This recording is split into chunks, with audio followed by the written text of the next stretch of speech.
1, action.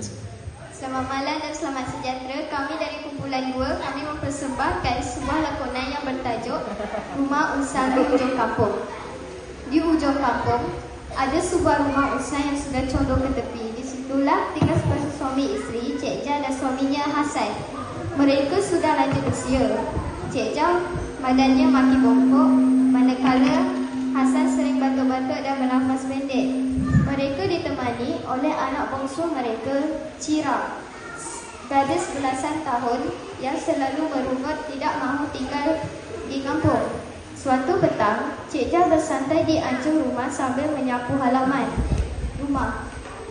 Hasan berbaring dan batuk-batuk kecil. Alahai, bilalah agaknya Along tu nak balik. Dan 3 tahun tak jenguk-jenguk. Duit pun dah lama tak kirim. Biar je, Along tu sibuk kerja kan.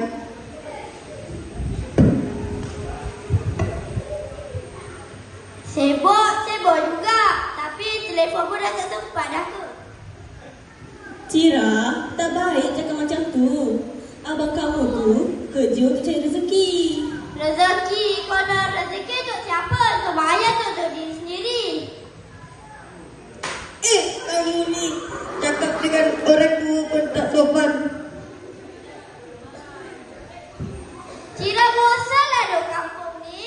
Hari-hari dengan air mengkokok. Baik tak lembu. Cira bosanlah duk kampung.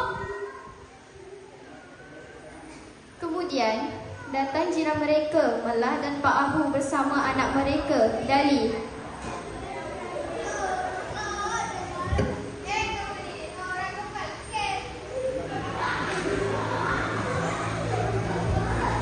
Waalaikumsalam.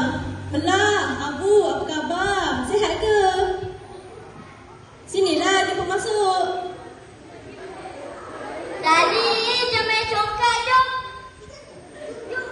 Jom.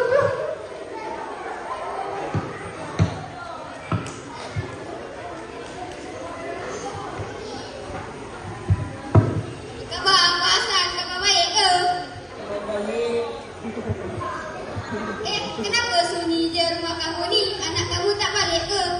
Tak tahulah Along tu sibuk kerja. Budak zaman sekarang tak balik nak tengok mak bapak. Kalau kamu sunyi, panggillah kami. Okeylah.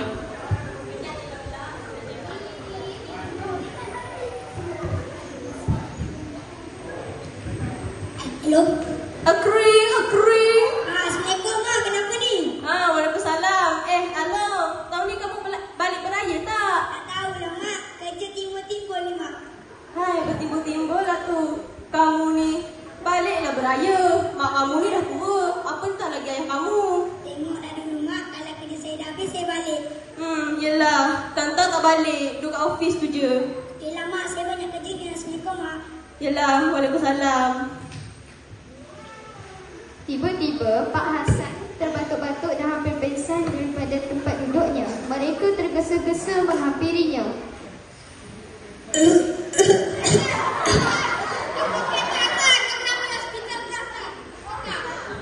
Ayo okey je. Cira, susah ni kain ayah kamu ni. Kita ni dah meningkat.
Baik, untuk sebagai hadiah kepada ayah kamu yang hadir pada malam